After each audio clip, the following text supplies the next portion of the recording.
Hello, this is Scout from Missouri Assistive Technology, and today I'd like to share with you a few tips and tricks for helping overcome vision loss. We're going to look at some items that you purchase and some DIY things. So I hope you enjoy this. Okay, the first thing I want to show you today is the oven rack guard. This is a simple piece that clips on to the front of the oven rack. It just snaps on and it comes right off. It's machine washable.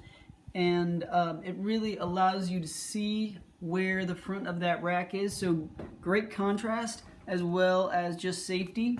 If you're very lucky, there are also cookies while you're using it. Okay, so the next thing we're going to look at is the pantry. So what if you're reaching into maybe a dark cupboard and it's hard to tell the difference between your red and white can of refried beans and your red and white can of evaporated milk? Well, one of the things you can do is use rubber bands.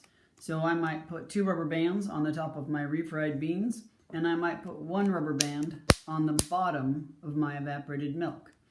Another thing I can do is on my milk, I could write a big M, because maybe even in my pantry I would be able to see that. Alright, so one of the things is to line up all like items. So I might have pinto beans and refried beans, and I again might put 2 rubber bands on my refried beans and 1 rubber band on my pinto beans. Okay, so another option that you can do is magnets. I might use magnets on my tomatoes, and I might use a different kind on whole tomatoes than diced tomatoes. Okay, how about a plastic container? Well, this one's nice and large. It doesn't seem like I'd mix it up with anything, but this is mixed nut butter, and I might have a similar size container of peanut butter, which I actually do.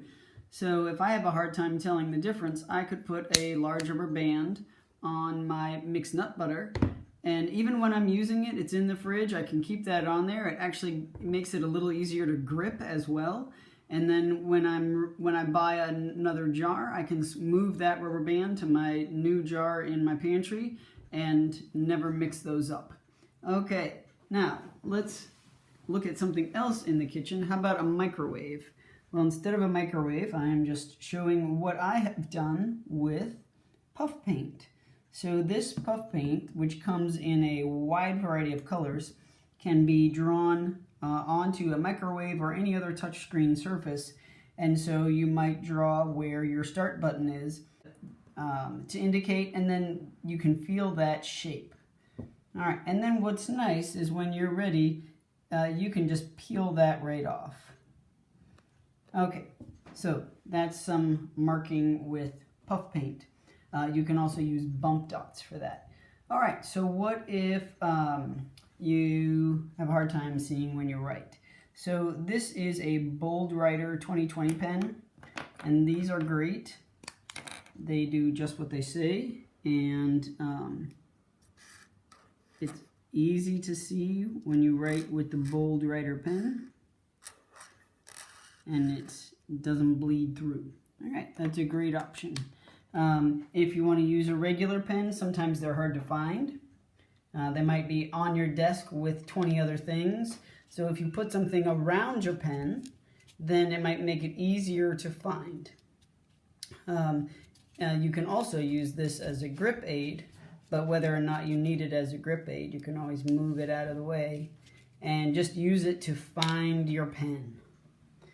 Okay, now one last thing we have here on the table is reflective tape. Now, reflective tape is very good at the bottom of the stairs. So let's take a look at what a difference that makes to show where that stair either starts from the bottom or ends when you're coming up. So let's take a look at this couple other places. Alright, so here you can see the use of the reflective tape at the beginning of the stairs, and it makes a big difference. When it's all wood, you can see exactly where those stairs begin. You can use this type of tape inside or outside.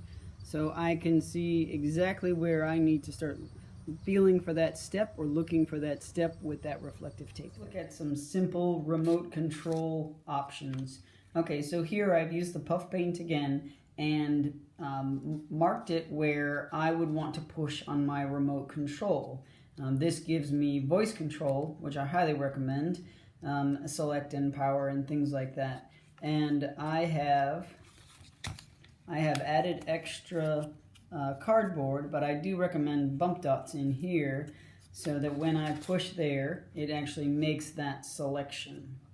Okay, the last kind of DIY option I have today is for the remote control is just cutting the holes where you want to select the buttons, and so you can feel around easily and just hit the buttons that you might want on your remote. Of course, if you have a smart TV, that makes it a little easier. Okay, so those are just a few tips and tricks to help with vision loss.